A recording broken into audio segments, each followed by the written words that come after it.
Okay, crossbred gilt time. We're going to start with 16, 17, and 18. We're going to lock into this lot 16 gilt. This is 3-6. This is a gilt fared in partnership with Austin and Bree.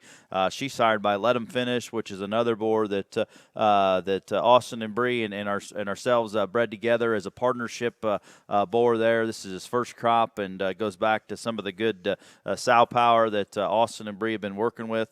Back on a classic move, Nasty Words. This mom is actually the mother of the Reserve Grand Market Hog there at MLE last year for Bryson Hoover and the Wilt crew there. So the same mother would be that pig's mother is actually the mother of this 3-6 gilt.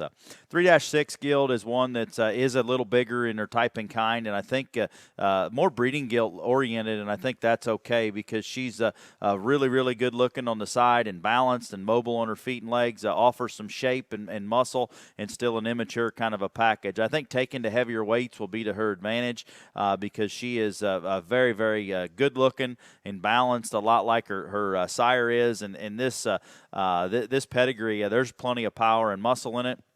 And when she gets together, I think she's going to be one that's going to have the extras in terms of shape and dimension as a big ring kind of a gilt with an added very, very good look and squareness kind of a package. I think an easy feeding kind of a gilt that does offer a little more stature but still maintains some shape, muscle, and squareness in a sound-footed kind of a package there in lot 16, 3-6.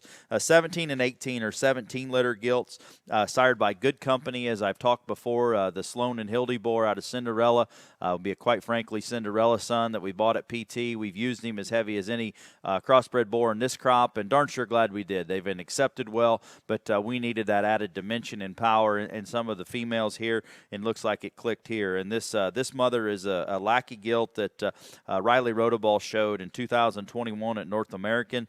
Proposal, best kept secret. That best kept secret sow is actually the King's Dam.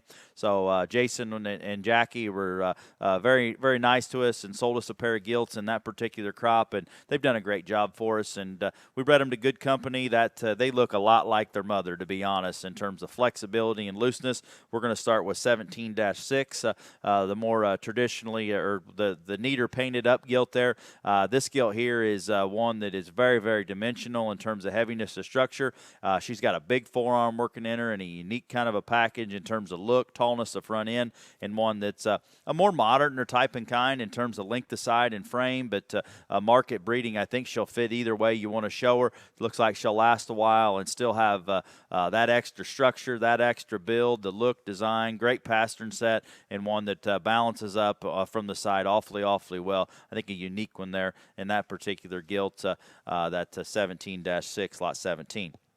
Lot 18 is 17-7, a gilt that's a little bit greener in her type and kind comparative to her sister, but far from skinny. She's got back shape, loose made, flexible, good hip and hind leg, a great forearm and angulation to her blade. A gilt that's very going to be dual purpose in terms of market or breeding at the same time. Just one that opens up square enough but still immature enough in her type and kind. Looseness, flexibility, never goes out of style because she's one that's high-headed, level built, breeding market. Do what you want to do with her. You can show her for a while, get into that February, March, and be very, very competitive, early jackpotting or late on to be a good big one. I think a really good trio of gilts, different endpoints, but awfully, awfully competitive, I think, when it's said and done.